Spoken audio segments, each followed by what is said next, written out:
qual que é o primeiro passo para montar um partido? Eu tenho o sonho de criar o partido da candidatura independente. Eu queria criar esse partido.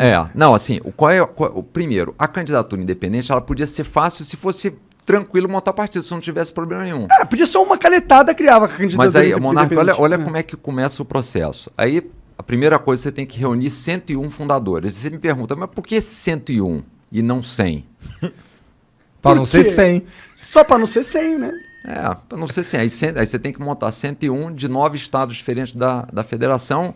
Aí a gente foi fazer isso. Em 2010 eu tive um problema de saúde que não deu para fazer nada.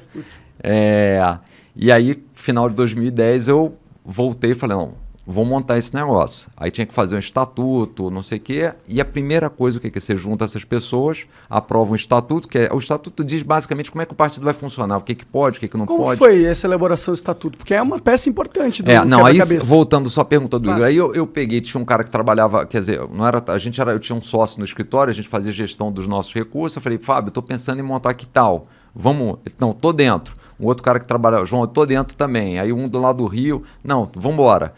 Aí o estatuto, eu fiz o seguinte, fui ler, me indicaram um advogado, que na verdade eu já conhecia, que tinha trabalhado lá para a gente no banco, chamei, vocês conhecem? Não, a gente conhece um pouco, podemos fazer. Aí eu entrei na internet e baixei o estatuto do DEM, do PSDB, do PT, desses maiores, e comecei a dar uma lida, né?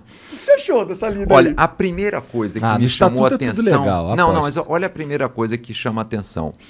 No estatuto do PT e do PSDB, fala o seguinte, o cara quando tem um cargo comissionado, ou quando ele é mandatário, ele tem que dar um percentual do salário para o partido. Eu já achei isso totalmente absurdo. É rachadinha na lei.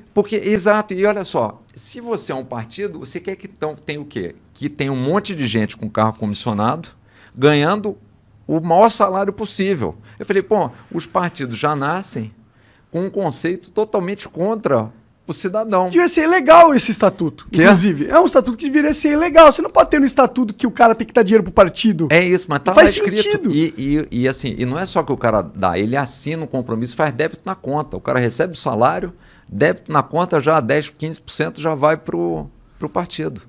Entendeu? O sistema tá todo podre, né? Então, as leis são todas podres. Cara. Aí eu comecei a ver os estatutos, a gente começou a ler e falou, a gente tem que tentar ir fazendo algumas coisas diferentes. Aí a primeira coisa, que nem estava no estatuto, mas a gente já começou a pensar na época, falou, não dá para usar dinheiro público, né? Porque qual que é o conceito por trás de qualquer coisa? Se ninguém gosta do seu programa, ninguém assiste. Se ninguém assiste, ninguém faz propaganda aqui, não tem patrocinador. Se não tem patrocinador, você vai morrer de fome e o programa fecha. Então, de duas uma, você fecha o programa, você melhora o programa. Sim. Tá certo? Essa deveria ser a lógica no partido. Tá certo? Se ninguém gosta desse partido, ninguém dá dinheiro para ele, o partido fecha. Aí fica, mas o Brasil tem 30 e poucos partidos. Claro, 30 e poucos partidos recebem dinheiro público, quem é que vai fechar? Imagina você montou 50 restaurantes e fala, todo restaurante vai ter dinheiro público. Ele falou, quem montar restaurante vai ter dinheiro público. Vai ter, garantia de sucesso. Vai ter 50 milhões de restaurantes. Não interessa se trata bem, se faz comida boa, se recebe tem gente para comer. Se tem gente para comer, vou montar restaurante. Tá certo? Então, assim, essa lógica está totalmente errada. Então, a primeira coisa, por exemplo, no Brasil, tinha que acabar dinheiro público, era a forma de diminuir a quantidade de partidos. Mas aí, voltando, então, falei, primeira coisa, junta as pessoas. Faz o estatuto, aí, olha que interessante, aí você tem que publicar o estatuto no Diário Oficial, né? Você precisa publicar para você tirar o CNPJ. Aí, quando a gente vai no Diário Oficial, o cara falou, olha, para publicar eu preciso do CNPJ. Eu falei, mas eu só consigo o CNPJ se eu publicar. Não, mas só podemos publicar se tiver o CNPJ da empresa. Então, aí conseguimos, o advogado explicou, depois de uma luta, eles publicaram. Aí, com a publicação, a gente tirou o CNPJ. Que doideira, que doideira. Que pariu, cara. Aí, agora eu vou tentar abrir uma conta corrente. Porque o partido precisava ter uma sede, precisa ter uma conta corrente no banco. Aí você vai nos bancos públicos, não dá para abrir, só depois do registro. E os bancos privados, com partido político já não quer abrir, não dá, é complicado. Caralho, esse cara é o João Amoedo, que trabalhava no Unibanco, né? E diziam que o partido era do Itaú. Né? Tem muita já, o partido do Itaú. Aí você vai lá no Itaú, conta corrente para você. Pau no teu cu. Mas só para abrir uma conta, a gente não vai fazer nada, só para pagar umas continhas ali, o negócio. Não pode. E aí começamos a pior etapa, que é onde o Bolsonaro não conseguiu avançar, que é coletar as fichas de apoio, né? Como é que é a história da ficha de apoio? Você tem que ter uma fichinha que você assina na rua, você aborda as pessoas e fala, ó, você topa que a gente cria um partido? Você vê que já não é um discurso fácil, porque o cara, partido político, Deus me livre. Mas você tinha que ter 500 mil fichas dos caras dizendo que apoiavam a criação do partido, com o nome do cara, o título de eleitor. Nossa. Imagina. E aí depois que você... E não pode ser digital isso. Não pode ser digital. E a assinatura do cara. É feito para dificultar. É feito para dificultar. Porque quem está lá não quer ter conconcorrência. E outra, se você facilita a abertura de partidos, fudeu também. Como que você vai bancar todo mundo, né? Mas se não tiver dinheiro público, não tem problema nenhum.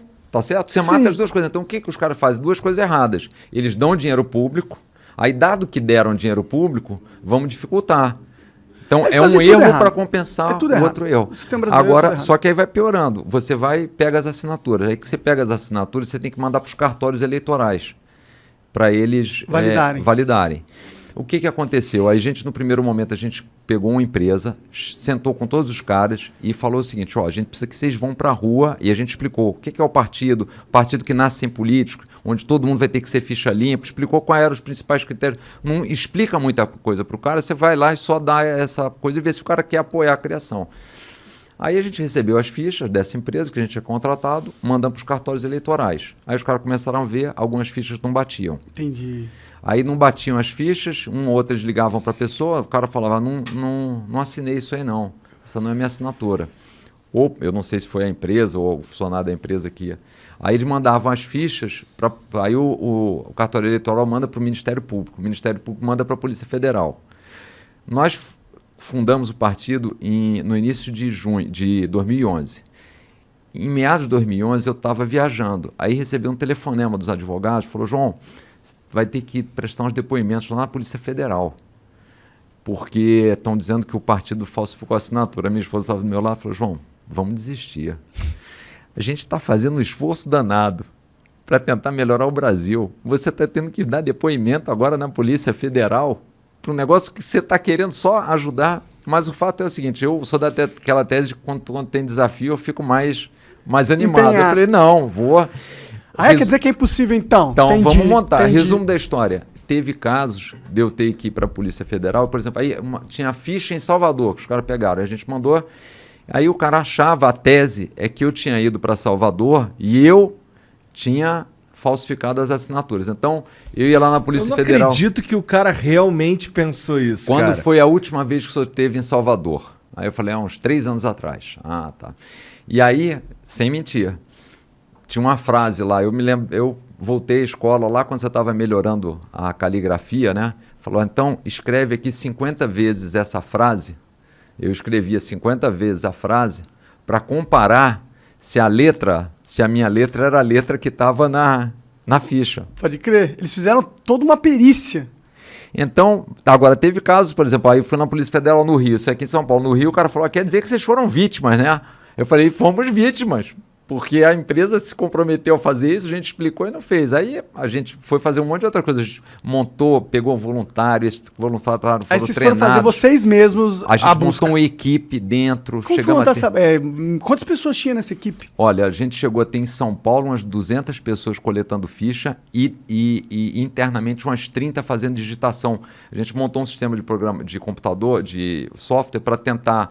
colocando alguns nomes, a gente tentar pegar todos os nomes, porque tinha uma base de dados do TSE que eles disponibilizam.